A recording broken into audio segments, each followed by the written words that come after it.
March 28th, 2015. Joining us on the porch is local musician Casey Collins and CNY Arts Center's director of Narnia the Musical, Amy Price, with cast members. The best place for family. What are you waiting for? Where friendships run deeper. Come join us on the porch. So glad you're on the porch.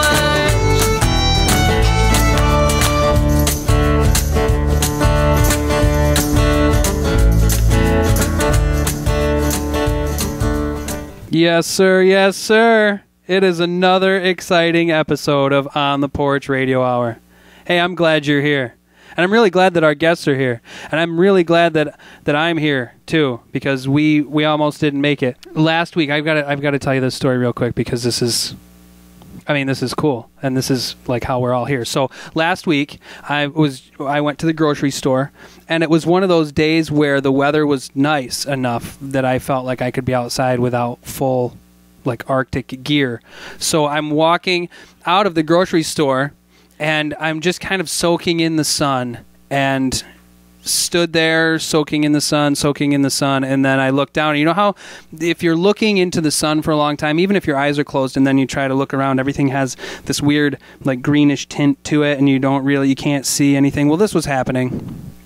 I totally forgot where my car was.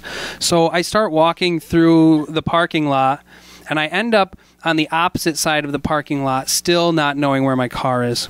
So I just kept walking. You know, the snowbanks had melted enough, but were still high enough that it felt like a challenge with my, reusable, handled grocery bags. And all of a sudden, I was imagining myself in this whole other land. I had Sherpas, and I had ice cleats on my boots, and my groceries. And I figured if I'm going to get stranded somewhere in the middle of the city, I might as well have food. And so there I was, on top of the snowbank. And I'm sure that I was the first man to ever climb and make it to the top of that snowbank alive. And I raised my arms in victory. And when you raise your arms in victory like that, especially after climbing such a high snowbank, and with the ice, like if you slip and fall on that ice, like I did a couple of times because I didn't have any handholds. It was all, all footwork because I'm carrying my groceries. And the groceries were the important piece because that was the whole reason I was at the grocery store. I'm getting good footholds and I'm climbing and so anyway, victory, yeah. And I throw my arms in the air and the bag with the apples had gotten wet on the bottom, and when we reuse things around here, we really reuse things, and I didn't know that there was a tear in the corner of the bag, so I throw it up, and the apples fly out, which means then everything else flies out, and now what do I do, right? Because do I climb back down and retrieve my groceries? Yes, is the answer. It doesn't matter how many of my Sherpas died on the trek up the mountain. That food was for my kids. And so I had to climb back down. And what's better than a man that makes it to the top of a snowbank like that? A man that does it twice. So I put all my groceries into one bag, and I climb back up to the top. And there I am, staring back at the sun, my one arm raised in the air very gently. Very gently. I didn't want to rip that bag now that it had twice as much stuff in it. And in the background, I could hear my victory music. And it came like on the wind. And then, and I thought, well, this is odd because that kind of music I would expect to hear, closer to the Grand Canyon maybe. And I knew that I was still in upstate New York.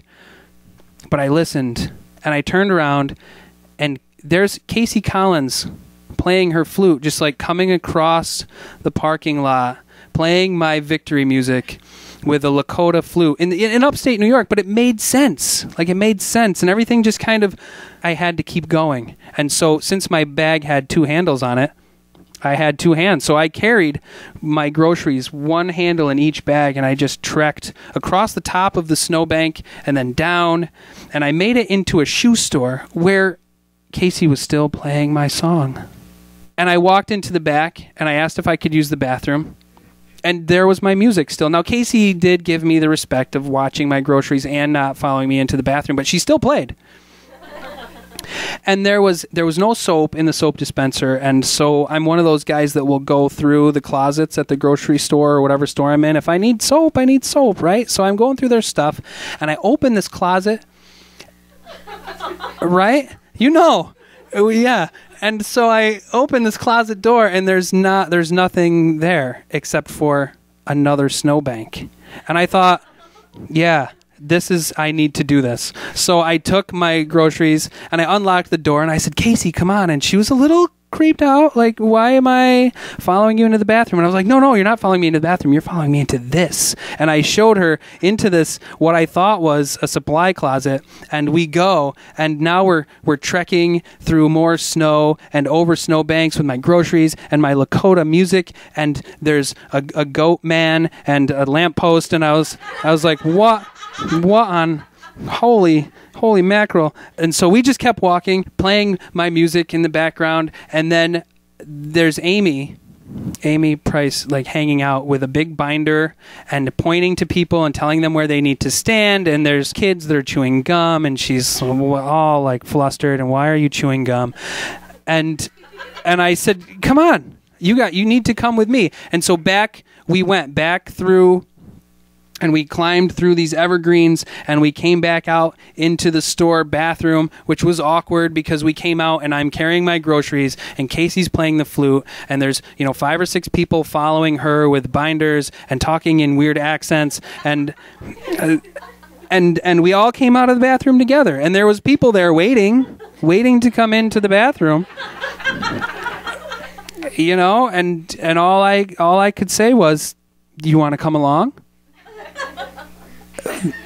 They declined, but what I then said to them was that, if you just leave the store when you're done in the bathroom, just take the same path we take out the door and over that really big snowbank over there, and there's some Sherpas that will help you get back to the grocery store. That's their job. That's what they do. They help people trek, and they'll carry your stuff for a small fee. And if you see any that are face down in the snowbank on you, just leave them. They're tired. I had a couple of treks myself. And if you find my grocery bag, feel free to sew it and use it for yourself. That's the kind of folks I am. And so anyway, there we were, and they just all followed me.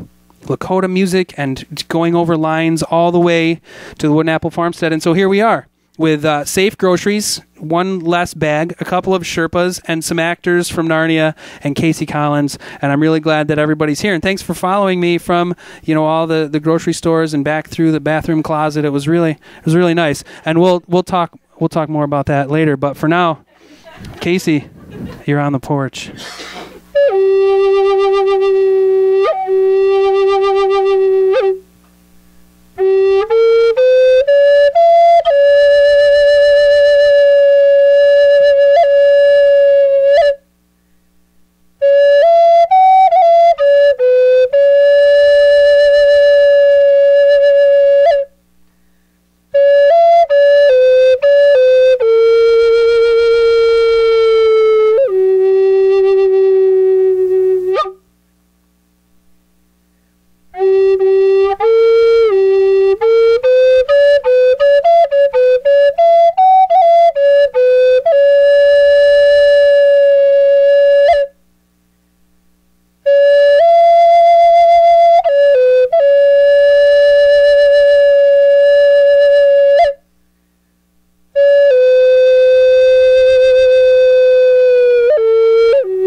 That was Casey Collins, everyone. We're going to hear more from her later.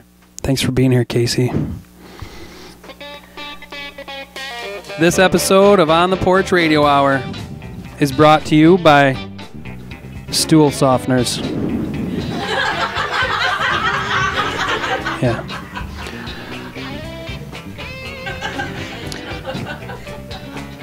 Are you tired of discomfort, cramping, shifting from cheek to cheek while you sit? Yeah. Have you stopped at your favorite local establishment on a Friday evening, hoping to relax and have a soda with some friends, only to find yourself on an uncomfortable, hard seat? Or maybe you get up in the morning looking to have breakfast with your family at the kitchen island, and then you have to stop halfway through because your beautiful hardwood seats are just way too hard that early in the day. Well, friends, you can turn that frown upside down with stool softeners. It may seem simple or too easy, but a small cushion can soften any stool or bench. And it's small enough to fit in any bag or purse. No one wants to sit at a sporting event looking like they need relief. Now you don't have to. Just slip your stool softener into your seat and enjoy the game. Stool softeners are reliable, sturdy, and machine washable. They come in so many styles and patterns that they will match any decor or sports team's colors. You can find them wherever stool softeners are sold. Stool softeners sit in style and comfort. That's stool softeners. Relief at last.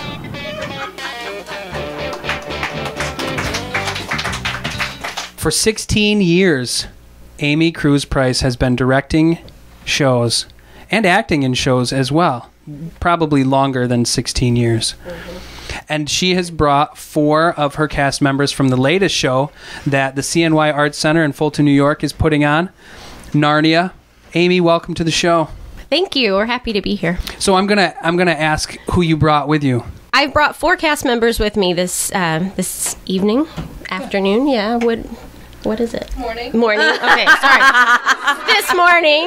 I brought 4 actors with me this morning. I have Mr. and Mrs. Beaver, and I'm going to let them introduce themselves. And behind me, I have playing Susan and Peter Pevensey. So go ahead. I'm Emily, and I'm playing Susan Pevensey. I am Justin, and I am playing Peter Pevensey. I'm Beverly, and I'm playing Mrs. Beaver. And I'm Michael, and I'm playing Mr. Beaver. Welcome to On the Porch. It's so cool to have the Pevenseys and the Beavers and the Price on the porch. Thank you. Yeah, thank you. So, Amy, I'm going to start with you. Yeah. And when did you decide throughout the last 16 years, when was the decision made that you wanted to do Narnia? Is this something you've wanted to do, or is it a new thing? Tell me a little bit about that. I've actually produced or directed The Story of the Lion, the Witch, and the Wardrobe, written by C.S. Lewis, multiple times. I wrote a ballet and produced, directed, and choreographed it several years ago. I've done a straight version of the show.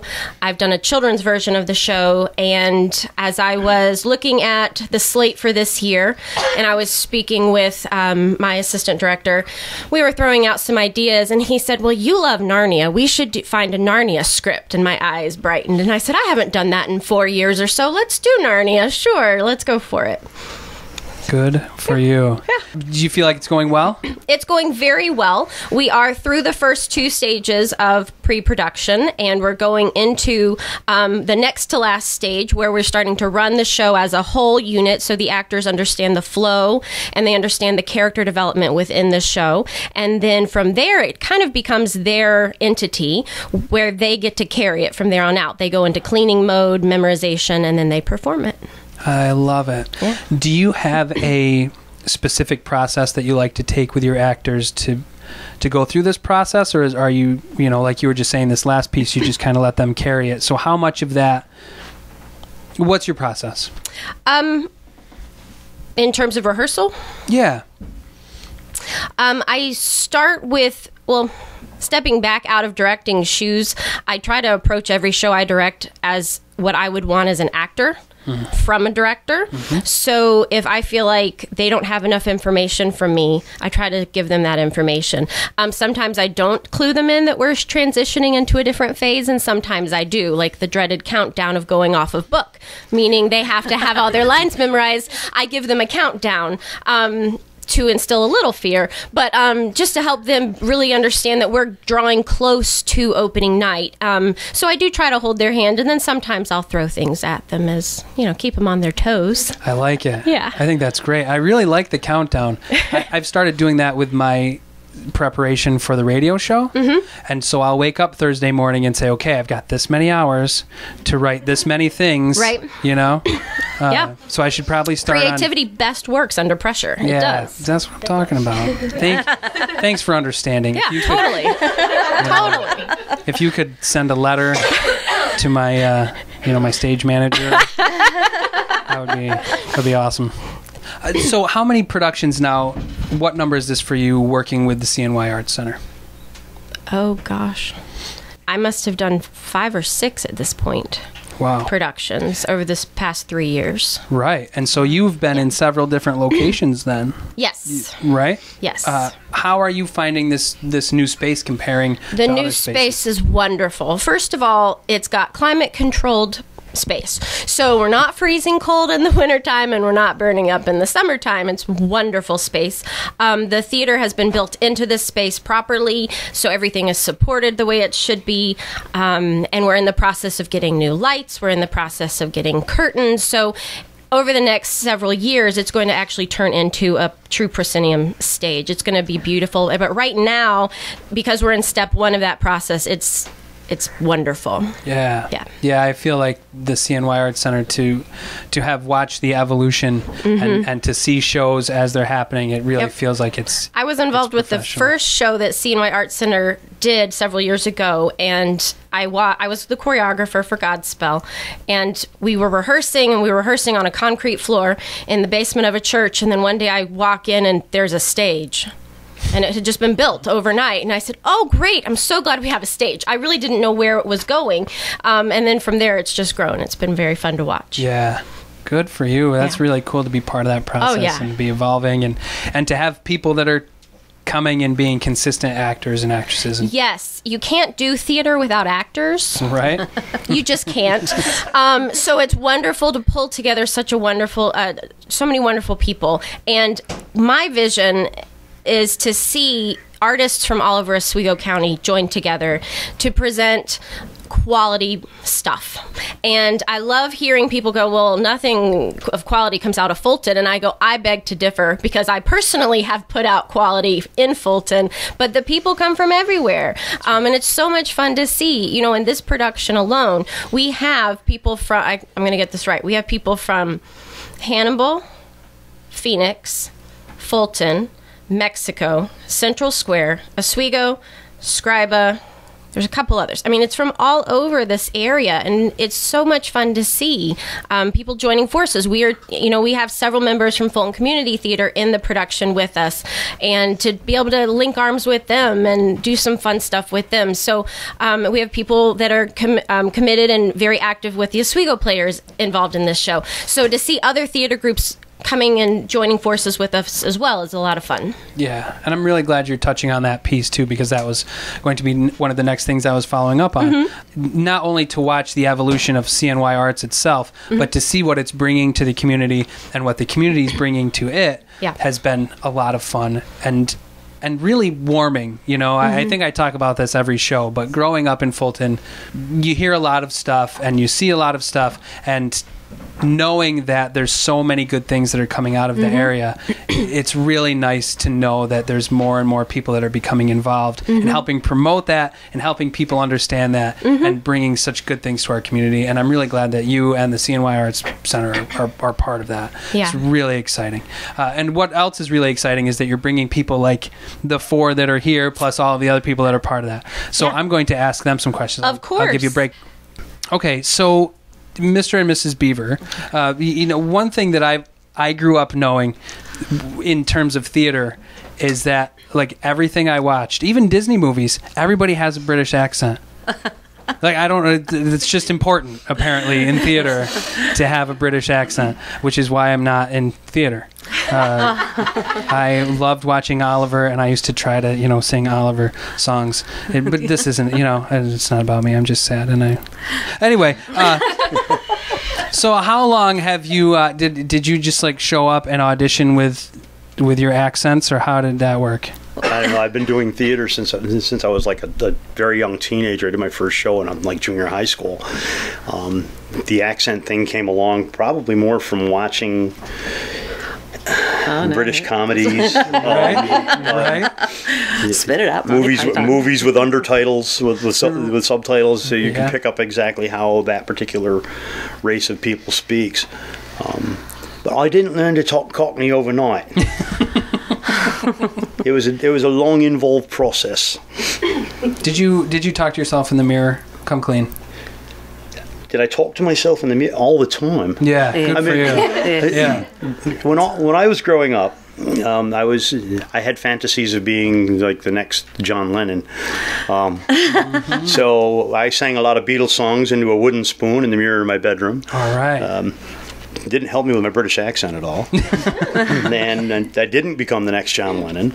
I ended up becoming Mr. Beaver in Narnia. Hey. I don't know if you'll read this in many history books, but I'm pretty sure that's how Lennon got his start too. Mr. Beaver. We'll have to look that up. I'm pretty sure I think he was Mrs. Beaver actually. So you should, we should check that out. Yeah, I gotta look that up. Yeah. I'll be Googling that later tonight. Attaboy. Send me a message. I want to know about that. Okay, so you've been doing this since junior high. So you have a little bit of experience. Yeah. Other than being Mr. Beaver. Other than being Mr. Beaver. What's your favorite role? My favorite role was in Watertown Lyric Theater's production of Jane Eyre, where I played Edward Fairfax Rochester. All right. I sadly admit that I don't know that one. So I'm gonna be Googling that tonight. It's another British classic. Come on. How did I not know this? All right. That, and I'll write along with Faulty Towers. Not quite as funny as Faulty Towers, but yeah, okay. It's good. Nice. So you're from the area. Originally, I grew up in Watertown, New York. We moved to Fulton about 12 years ago. Okay. About 12 years ago. All right. 12 years ago, you move into the area, and you are intentionally looking for theater, or? I had been involved in theater in Watertown my whole life. So the minute I got down here, I started looking around for theater opportunities. Fulton Community Theater was the first one that presented itself to me way back when, which I'm still a part of today. How many shows do you think you're doing a year then, if you're working with more than one company? With Fulton, with FCT's schedule for this year, and the shows that I'll be doing with CNY Arts, I'll probably be doing or be involved with somewhere around 7 shows this year. Awesome. So, Mrs. Beaver, how about you? I know that you've done some TV kind of things too, right? Yeah. I've done some student TV episodes and student films with the SUNY Oswego film students for a couple of years now, and that was fun. I always wanted to see what it was like to do film. But theater, I've really only been involved with since 2008. I did a couple of things in high school, but nothing big, because I can't sing. Or memorize lines. And I just got a look from my director. I'm just kidding. It's a whole confidence thing. I've always wanted to do a musical. I started in theater mostly because I had a friend who was doing Oswego Players Community Theater, and they needed a garden lady for Father Knows Best. And I said, sure, I'll do that. I remember the first day on the stage, and I was standing next to somebody else who was a garden lady, and she's leaning towards me, mouthing these words. And I was like, what? What? And she's like, I'm acting. And because I didn't have the concept at all of what was going on. And that show was just so much fun that I went on and did my favorite role, which was Beth in A Christmas Spirit. Oh, neat. And that was an Oswego Players show. I have worked with Amy on a couple of different shows, not just on stage, but also behind the scenes as well. Nice. So you're getting the whole experience. Yes. All right. So I have to ask you questions about your inspiration, right? Like I have to know, because I know what my inspiration for making things up on the spot is, and it, you know, I know what that feels like, but I don't know what it's like to be in a theater production and have to draw on an inspiration and then draw on that inspiration over and over again. So I'm going to use the example that you just gave. And so I'm envisioning you as a garden lady, right? And Lovely I think, hat, yes. Right. And so I think if I'm a garden lady, I would find my inspiration from like one of those little wooden cutouts that you see in people's yards where it looks like somebody's bent over, like, right? The little wooden thing where you see the ladies' bloomers or whatever. So I'm assuming that wasn't your inspiration.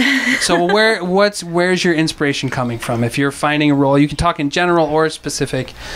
But how are you finding? What's your inspiration? As far as your acting, yeah. Okay, so for your current role, so are you studying the North American beaver?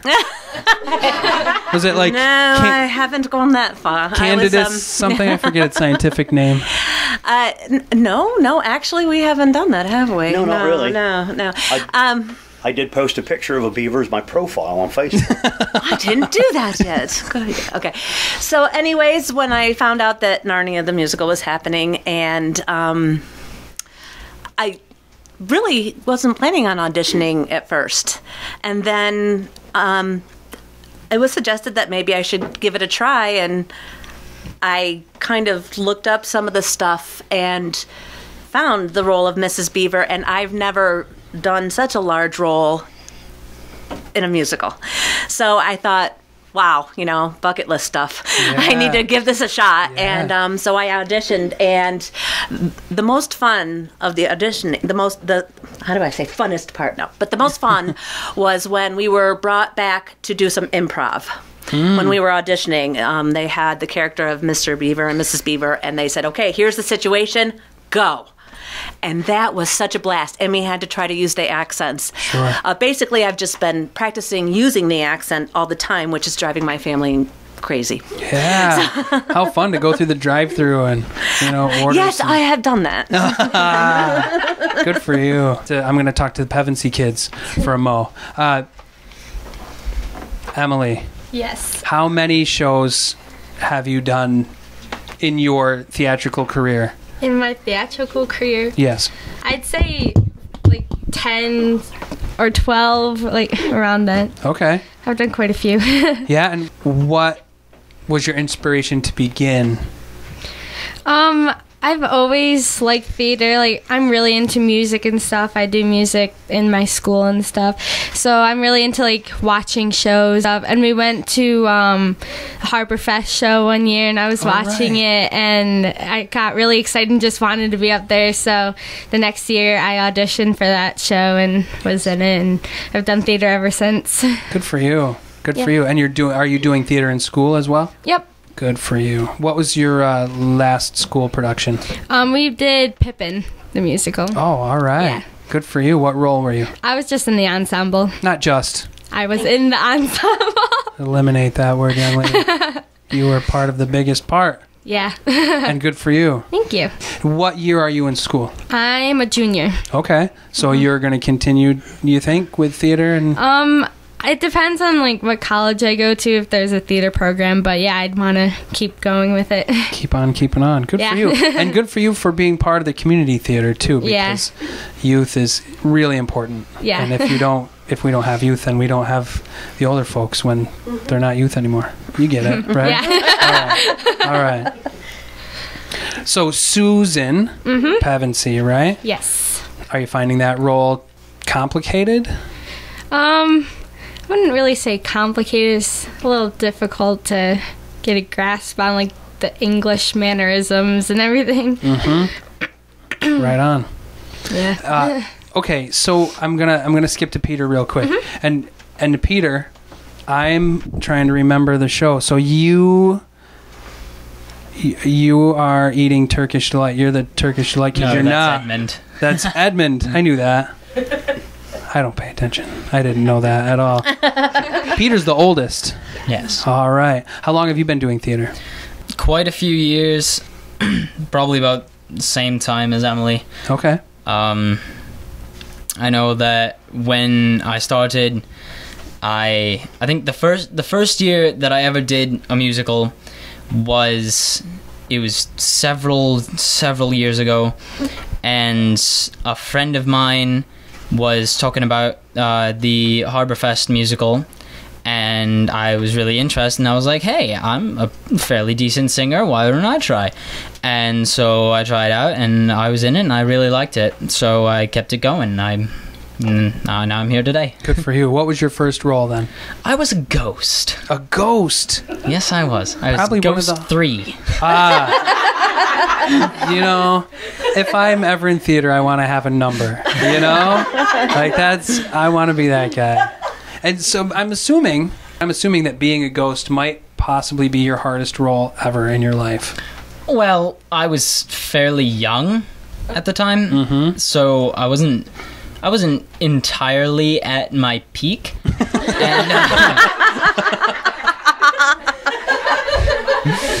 But yes, it was fairly difficult at the time because I had no experience. Right. So I didn't really know what I was getting into at the time. I didn't know there was so much work that get put into these productions. Right. So yeah, the first time was pretty difficult, but I started to get the hang of it after then. Nice. Yeah. Good for you. And researching how to be a ghost has got to be difficult. There's not a lot of folks out there that are willing to, talk about their experience as a ghost, You're very right. But we had very great producers, and so it went very well. Good for you.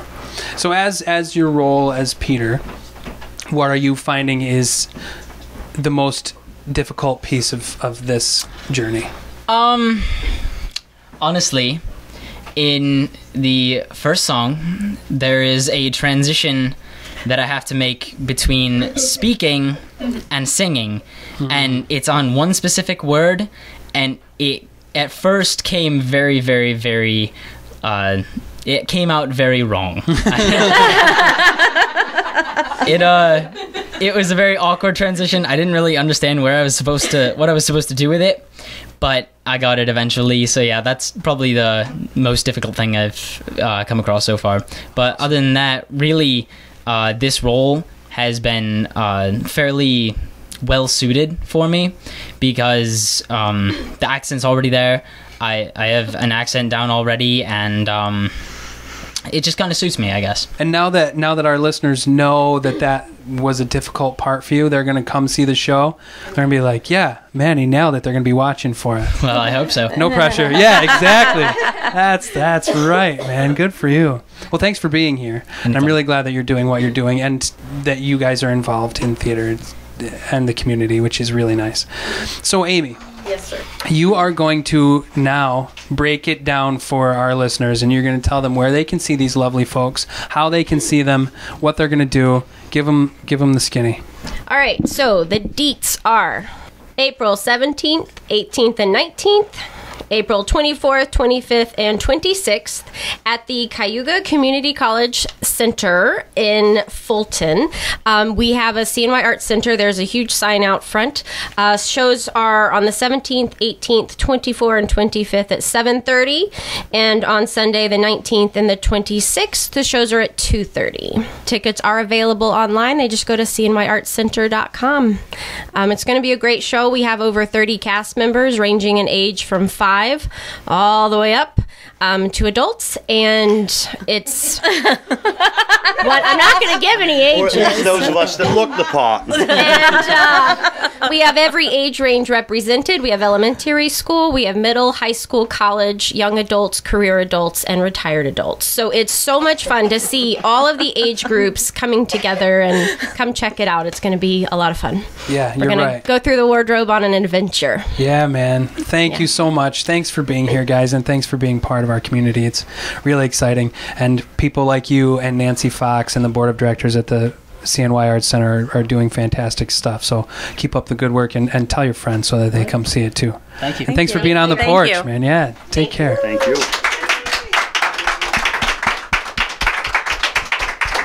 You are listening to On the Porch Radio Hour. We'll be back in a minute. What's happening in Central New York is brought to us by iHeart Oswego.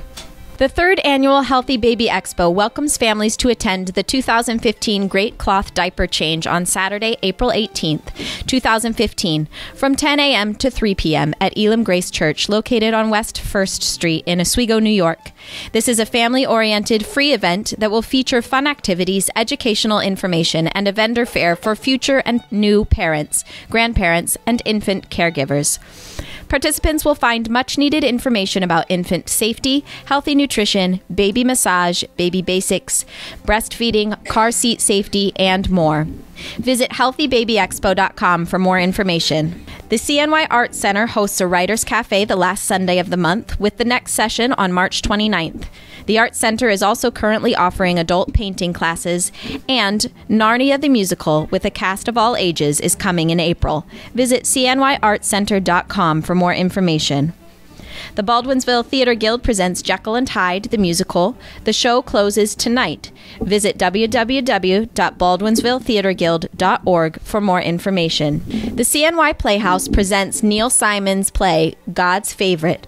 The show closes tonight. Visit cnyplayhouse.com for more information.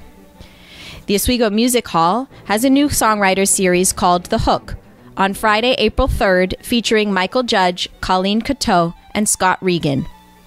The Oswego Music Hall also hosts an open mic night with John McConnell on Friday, April 10th at 7 p.m. And the next night, Aztec Two-Step, Saturday, April 11th at 7:30 p.m. Visit oswegomusichall.org for more information. The Red Room Sessions at the Wooden Apple Farmstead is a time for songwriters, musicians, and anyone else who wants to build their musical skill and knowledge to get together. We share songs we are working on, bounce musical ideas off each other, and we usually have time to just play a little music. This is a supportive environment where all levels of songwriting and musical experience are welcome. It is the final Sunday of each month. The next session is tomorrow, March 29th at 6 p.m. For 20 years, Casey Collins has been playing some sort of flute. And I don't know how many flutes, and we're going to ask her that. But she's here this morning on the porch, and she's brought her Lakota flutes. Casey, welcome to the porch. Thank you. Yeah, so glad to be here. Me too. I mean, I'm glad you're here. I'm glad to be here too, but I'm glad you're here. So how many different types of flutes do you play? Well, I started playing just a traditional flute when I was around 10. And then I started just collecting wooden flutes. And then my dad made me a couple flutes here and there. And I have a very Irish family, so I started playing Irish flutes. And then eventually I came across some Lakota flutes. So it's just been like this progression of different flutes. Cool. So, yeah. And do you still have all of I still have flutes? all of them. Good. So I have a very big collection of flutes. That's awesome. Yeah, you should. Yeah, right. You deserve it. Yeah.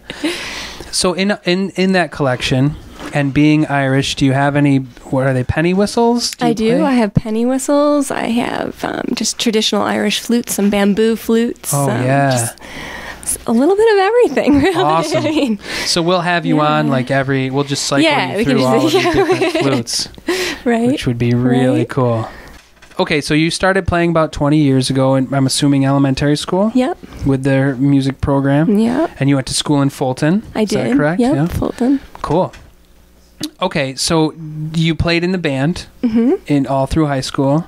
Sure did. Did you do any marching band kind of stuff? Well, Fulton doesn't have a marching band, right. but we did have a great wind ensemble. Yes, of course. So there was that, and the all county and all of those. Do they have exciting flutes? Things. They probably don't have flutes in the jazz band, do they? No, but I played saxophone in the jazz band because the fingerings for saxophone are the exact same for a traditional flute. Holy so mackerel. I was able to easily start playing saxophone at one point. So I played, and it's funny because I played the baritone sax, which is like the biggest sax, and I was the tiniest person in the jazz band. And here I was like having this huge saxophone. So that was fun. That's really cool. Yeah. Okay, so explain how you came across Lakota flutes first. How did I was in college. That's how all good stories start. I was in college. That's right. Where did you go? I went to a lot of colleges, but I Hey, started at Green Mountain College in Vermont. I actually, one of the classes I took was a drum circle class, and because this is Green Mountain College, that's like Right. curriculum. That's You what have they to. do. You're required at Green Mountain to take a drum circle. So one of the professors that came in and taught was really into like the Lakota people, and he had this beautiful Lakota wife, and he was just making drums at the time, and then he started doing a master's degree, and he ended up doing like his whole dissertation in Lakota flutes and like making them. So I became pretty good friends with him, and he really liked my sound when I would play flutes, so he started by like making me some flutes, which was awesome. So he makes flutes and sells flutes for a living. I think that's what he's doing now. So whenever I'm in Vermont, I always stop by and I'm like, so Yeah. let's get another talk about flute. flutes. Let's make another one for me. That's right. So, yeah. Cool. And you brought 2 different styles Yes. of flute. Yes, So the one these you are- played on the first song was what? That's the traditional Lakota flute. Mm-hmm. They're actually, the Lakota people, there's lots of different things. Native American people would use the flutes for different purposes, different tribes. The Hopi people would use them for prayers. But the Lakota people use their flutes they call them love flutes, which I think is awesome. Yeah. Because they used them for courting each other. They were a courting flute. So whenever a man would have a crush on a woman, he would have to go out and make a flute, and he would like early in the morning, play by her teepee and like play these love songs, and I just think that's fantastic. And I don't know. I think it's cool. It's got a nice hook to it. That's cool. Yeah. The first one you played was a more traditional one, and the one Yes. you're holding now This one, it's called a box flute. It's also a Lakota style flute, where they would traditionally put 2 flutes together. They would kind of tie 2 flutes together and play the 2 flutes at the same time.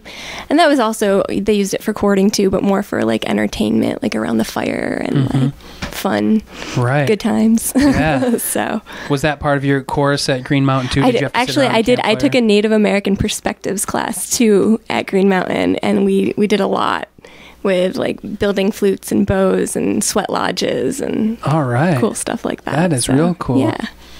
So this one that you have here is not too tied together, but No, one this piece. was kind of my friend's idea. Like he's made them the traditional way, but he had this idea to kind of like make it into like look like one flute. So if you're looking at it, it just looks like it's one flute, but technically it's 2 together.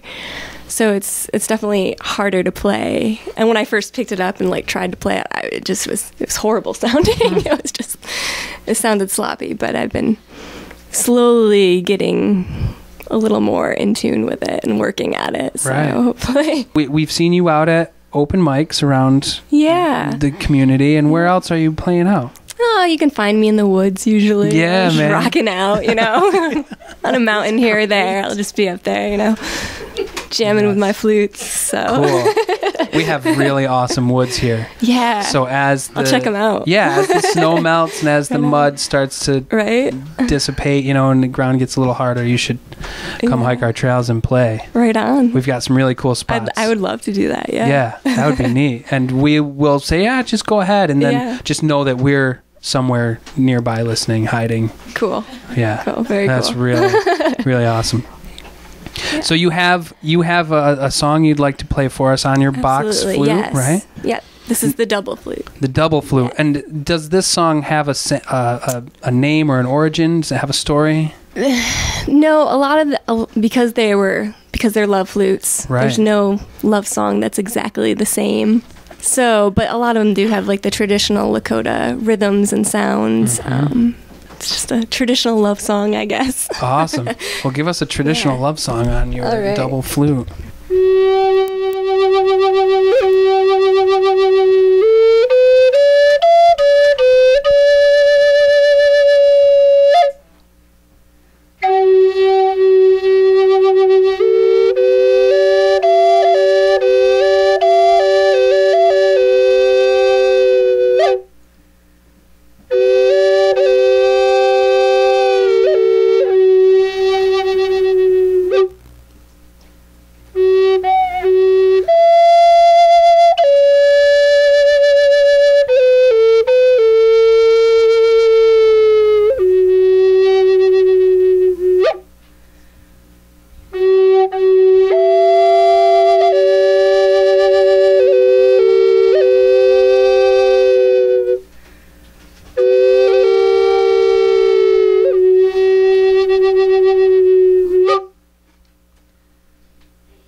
All right, so before we get into our next segment, I have one last question for you, Casey. And as I'm watching you play this double flute, and I'm listening, but it sounds like there's two flutes playing. So there's one that's keeping a steady sound, and then the other one you're playing. You're playing, like, yeah. So there's two holes. There's two holes, and so it's just off of that one breath. Are you doing anything special with? I do have to balance the breath very equally into both at the same time, and be able to cover up one with a lip too at the same time when I want it to be double or not double. So I do get like eventually I'll be like panting, like, oh my gosh, this flute takes so much more control. So it's fun. I love it. That's cool. Well done. Well done. And don't go anywhere because we've reached the section of our show where normally Gina would come up and she would get out her guitar and she would perform a collaboration song with our musical guest. However, since I'm the host and I do a lot of the work here, I decided that you and I are doing the collaboration this week. Awesome. Yeah, so I want musical backup. Right on. One thing that a lot of people don't know is that I actually do write. I do write. I've been playing around with poetry lately. So what's going to happen is Casey's going to play the background music just like she did when we were hiking across the the wasteland of the parking lot. Yeah. You're gonna play my background as I give my first poem. Okay, I've been working on it, and I think it deserves a little bit of background music, and of course it deserves love. I think love here. I think this is perfect. This is good. So these are new poems. I need honest feedback. This first one's called Hey Jimmy. All right. Hey Jimmy, you remember that time we hung out at the grill on 7th? Jimmy says, yeah. And that girl with the wide bottom slapped the waiter because he asked her if she needed a table for two. I says, right, that place. But not that time. Jimmy says, oh, right. You mean that time they had to close early because someone choked on an apple dumpling? And we hadn't even gotten our dinner yet, and they kicked us out. Well, no, I says. So Jimmy thinks for a moment.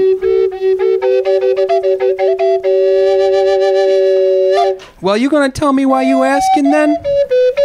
So I says, yeah, I'm hungry, and I want to go eat there. So Jimmy says, oh, could you like their burgers? Well, sure, I says, but I just thought... And then Jimmy says, their fresh cut fries would do good right now, huh? Okay, I says, but I kind of was thinking...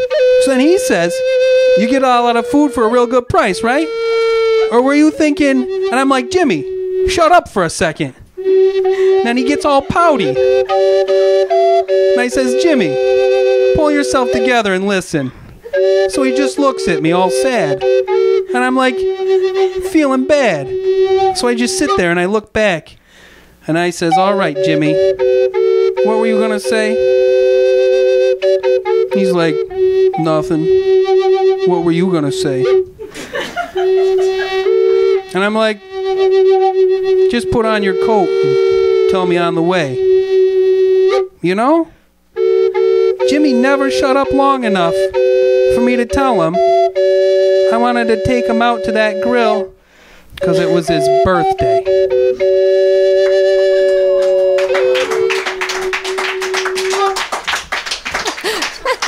So what do you think? Awful. Just terrible. Really? Really? Oh. I guess it didn't really fit with. I mean, there was some love there, you know. It was a poem recalling a time that I wanted to take Jimmy out for his birthday. I thought there was love. There was some good love. All right. Well, anyway, maybe you'll like this one better. This one's a little bit of a lovey-dovey too. Oh, excellent. Yeah, and this has a little bit of a backstory, and I thought that, you know, as I was going through my poems, I was thinking about the Lakota music, and I was thinking about what would fit best. Why not a poem called Reservations?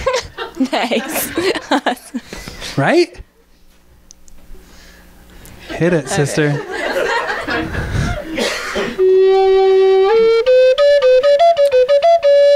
I was driving through the Southwest last fall, and I decided to get off the highway and take the road less traveled. You see a lot of things and drive through a lot of different places in the Southwest. Signs with that Cocapelli guy, that cave drawing, you know, with the hunchback and the flute player guy. Yeah. And that makes me think of this one time in my 20s. I was in this casino with my longtime girlfriend, Kendall. We'd been on a waiting list because the casino hotel was always booked. But we finally got reservations. So there I was, getting ready to drop some chips at the Hold'em table, and Kendall pulls on my arm and says, "Honey, let's go to dinner. I want to talk a little bit."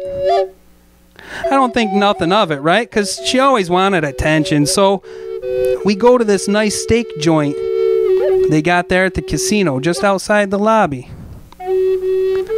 So Kendall goes to the hostess at the podium thing and starts talking.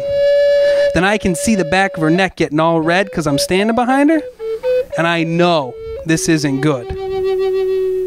And right before I can get to her, she says real loud, "But I've got reservations." So after a few more minutes of arguing, the manager comes over with a different paper, and he tells the hostess that Kendall had reservations. So we get our seat, and for our trouble, he gives us free dinner. We're flying high now because this means we can spend more money on drinking. So we're having a good time, and Kendall gets all smiley, and she says, "I've been thinking, and will you marry me?" Well, there she was, all dropped down on one knee, in this nice steak joint at the casino. And I had to say no, 'cause I had reservations.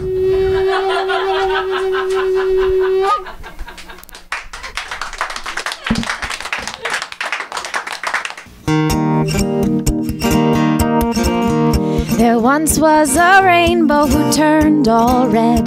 The colors weren't for just her, like everyone said. So her orange, yellow, green, blue, purple went away, till red was the rainbow instead. The clouds blew in the other day. The rain fell down in the perfect way, till a rainbow adorned that lovely sky. And then something caught my eye. It was this rainbow who turned all red. The colors weren't for just her, like everyone said. So her orange, yellow, green, blue, purple went away, till red was the rainbow instead. My eyes were drawn to her scarlet face. She stood so proudly there in space. Not a care had she that she looked so wrong, and it made her seem so strong. I called to her 'cause I had to know what has made all your colors go. She said, "I've carried all the colors for 1,000 years, while the colors of the earth have disappeared. So one by one I gave my colors away. Orange to the sunset at the end of the day, yellow to the sand that meets the sea." And I smiled now that they were part of me. Green was my favorite, so I spread it around, from the tops of the trees all the way to the ground. Blue to the sky and purple to the violets, till red was the rainbow instead. She said, my colors aren't for me alone. The earth I have loved, and for the earth I have shown, and I give them to you. To my strength I have found, with more than enough to go around. There once was a rainbow who turned all red. The colors weren't for just her, like everyone said. So her orange, yellow, green, blue, purple went away, till red was the rainbow instead. Till red was the rainbow instead. Till we all were the rainbow instead. Thanks. Musical director Gina Holsapple, everybody. Rosalind Francis's whole purpose for walking into the subway that day was to play her harmonica. She wanted to play her harmonica and raise a little cash on the side, but mostly she just wanted to be able to play her harmonica. But her harmonica never came out of her pocket that day, because as she was walking through the subway, she met a man. She didn't meet him yet, but she saw this man, and his name was Leroy. And what stopped her was that Leroy was standing on top of a guitar case, a full 6 inches off the floor, claiming that he was going to dive from the top of that guitar case into a paper cup filled with water. She was mesmerized.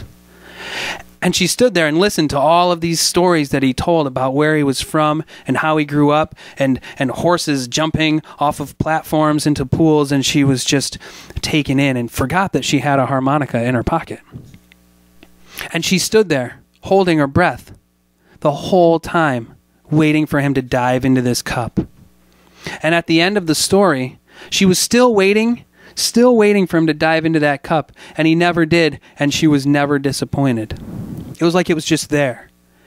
And that someday he was going to show back up and actually do it, which was brilliant. Even though he never really said that that's what was going to happen, she just thought, this is brilliant. This is how I'm going to come back. And so he got down off of his guitar case, and people clapped, and he thanked them, and they filled up his guitar case, once he opened it, and he had enough money to ride back home to this town. So she went over and asked him about this town, and asked him how far away it was, and if there was a train station that went there. And so she decided that she had to go. See, Rosalind, she grew up jumping trains and playing her harmonica. She jumped a train and became best friends once with Stephanie. And Stephanie was the new elephant at the circus, and the train that she jumped was the circus train. And when the circus train stopped in Albany, she got out and she went to a local store, and they had harmonicas there. And so this harmonica that she's carrying with her had a paper book. And inside that paper book, it talked all about how to teach yourself how to play the harmonica and how to hit every note. And there was one note on that harmonica that she knew she wanted to hit. And when she could hit that note, it was going to complete everything she wanted to be doing. And she would find a home, and she would have some place that she didn't have to live out of this magnificent red suitcase that she lugged with her everywhere. But she never learned how to hit that note. She'd be railing through a song, and people would be listening, and they would be mesmerized by her harmonica playing, and then she would try to hit that note, and it would go really poorly. And it would squeak, and she'd never hit the note, and she would walk away. And that day that she walked into the subway, she was going to hit that note, but the harmonica never came out of her pocket. But she got more than that. She got more than trying to hit that note that day. She learned that maybe New York wasn't her home. Bouncing from places like Albany to Elmira to Buffalo, and deciding that one day she decided she was going to get out of New York State completely. Get out of the city, get out of the state, just go somewhere totally different. So she made it as far as New Jersey, but she went right back. She figured going to New Jersey was probably the worst mistake. She could have gone any other state and it might have gone better, but New Jersey that wasn't it for her. So there she was. And she scraped up her money and she packed up her suitcase and she hopped on the train and made her way all the way to Tonkahogen. And then she left. She couldn't face it. She knew that that man that was going to jump off of that guitar case and land in that cup of water was living somewhere in that town. Him and his wife and his kids and all the people she heard about in these stories that he spun. And she just wasn't ready. So she went to Lake Placid. Why not? If you're going to play the harmonica someplace, why not go to the Olympic City? Well, she learned pretty quickly why not to go to the Olympic City. They have musicians that play there, but nobody listens. They're all in bars and people just want to hang out and drink and your background music. Which was encouraging because she could be background music, and if she never hit that note, nobody would know. But she would know. And that's what's important. So she stood on a Lake Placid corner as people were getting ready to jump off the ski jump, ready to take a bobsled run, and do all the really cool things you can do in the Olympic City. And they never paid attention. She stood on the corner for hours playing her harmonica. Nobody knew. So back to Tonkahogen she went. And she puffed up her chest and she walked right out into the middle of the town and she made people notice. And she started playing her harmonica. And she still couldn't hit that note. But she got close. And she found Leroy. And she talked to him and his wife. And they invited her in for dinner and they let her sleep on their couch. They hooked her up with an apartment. And she kind of crashed in Tonkahogen for a while. And every once in a while, she'd reach into that big red suitcase and she'd pull out pictures of Stephanie the elephant. And she'd pull out her little paper book that she got from her harmonica case. And all the pages were folded and weathered. And she couldn't really read them anymore, but she knew what was there. And she'd feathered through these pages thousands of times, looking for some kind of hint or tip on how to hit that note. But she knew what she was missing. And she was finding it in Tonkahogen, in the town where nobody belongs, which is why they all live there, because they can all belong together, because they don't belong anywhere else. And maybe someday she would sing their song as well, but for now, she couldn't. She couldn't bring herself to do it. And then, one day, she was walking down the street and she saw Leroy walk into the hardware. And she blindly followed him and was introduced to the owner, Jim. Just an ordinary hardware store owner kind of guy. And there was something there. There was something in the air.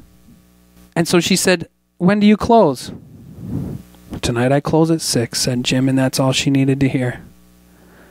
There was a diner next door that closed at 9. So she said, "I've got some money, and I'd like to take you out to dinner at the diner, Jim." And he accepted. And that harmonica sat in her pocket the whole time. So as she left the diner, she said goodnight to Jim, and she started to walk across the bridge. And she'd heard people tell stories about this bridge. When people want to get rid of stuff, when people want to forget, they launch stuff off the bridge. And the river takes it away. And there was so much, so many secrets, so many stories, so many pieces of her life that were tucked inside that harmonica.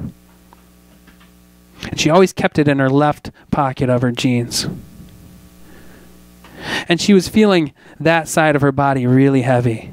And it was almost like she was limping because she was carrying so much weight in her left pocket. She pulled it out, and she looked back down the street. And she saw the lights of the hardware store. And she saw the lights on the sign of the diner flicker and go out. And the open sign went off. And she was alone. And the wind started to pick up. And one car, driving slower than it should be across the bridge, kind of crept by. And the harmonica came out. And it went right to her lips, and she said, if there's any place that I'm going to hit that note, it's going to be here. And then she smiled. And she thought of Jim again and his hardware. And she thought about how that suitcase, like the harmonica in her pocket, was getting heavier and heavier. And she couldn't lug it anywhere. She didn't want to lug it anywhere else. So she looked back at the harmonica, tapped it on her hand like she saw so many harmonica players do, but she never really knew why they did that. She just thought it was cool, right? You tap out the harmonica and you play. So she tapped it on her hand, and the smile got bigger. And as her hand started to bring it up to her mouth, it just kept going.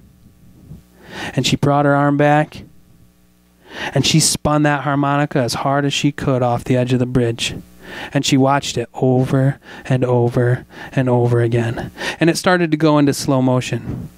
And as it got out farther, the wind picked up more and more, and she swore that as the harmonica started to get out of her sight and it started to fade into the darkness, she could see it stop.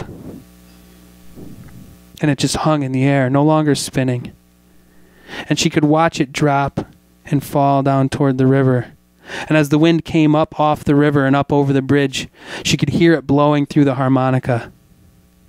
And it was that note she'd been trying to hit for years. And there it was, as clear as day, coming through that harmonica as it fell. And as that note disappeared into the river, she thought of the Tonkahogan town song and how she never thought she'd be able to sing it. But she could still hear that note ringing clearly in her head off the breeze. She cleared her throat. She gazed out toward the diner, and she could see Jim's face somewhere in the steam on the window that still hung. And she sang, "This is my home. This is my only home. This is the only sacred ground that I have ever known. And should I stray in the dark night alone, rock me, goddess, in the gentle arms of Eden. Rock me, goddess, in the gentle arms of Eden."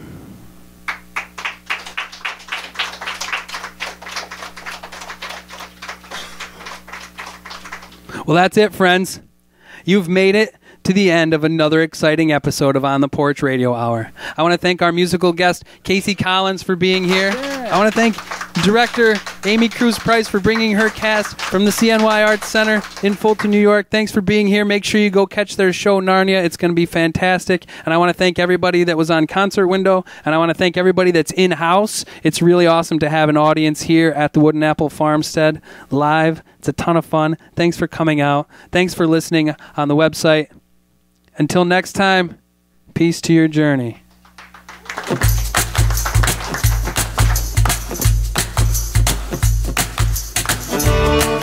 On the Porch is a production of the Wooden Apple Farmstead with host Matthew Wood. Our musical director is Gina Holsapple. Our stage manager is Ray Monet. Our sound technician is Gina Holsapple. Contributing writers for this show include Matthew Wood. Special guests include Casey Collins, Amy Price, and cast members from Narnia. Find information about past shows, being on the porch, and much more online at ontheporch.weebly.com.